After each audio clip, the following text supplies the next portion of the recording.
যোৱাকালি মই ঘৰৰ পৰা এটা আচৰিত কথা শুনিব পালোঁ।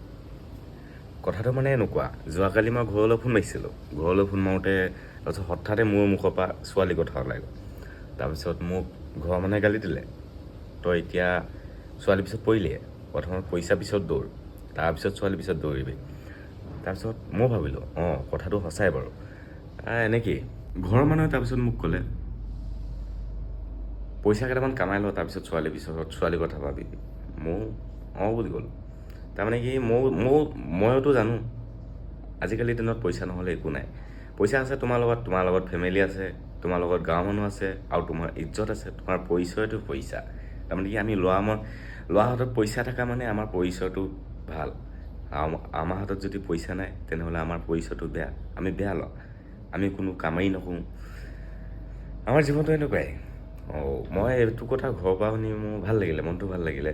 সেইটো কাৰণে বোলো আপোনালোককো অলপ শ্বেয়াৰ কৰি দিওঁ। আপোনালোকক মই এটা কথাই ক'ব খুজিছোঁ, প্ৰথমত পইচাৰ পিছত দৌৰা, তাৰপিছতহে ছোৱালীৰ পিছত দৌৰিবা। পইচা দেখিলে তোমাৰ হাতত হাজাৰজনী ছোৱালী আছে।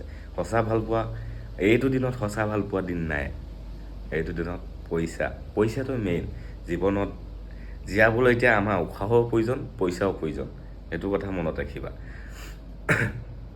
বাকী মোৰ কথাটো আপোনালোকে বুজিলে বুলি আশা থাকিল, আৰু এটা নেক্সট ভিডিঅ'ত লগ পাম। আজিলৈ বাই বাই।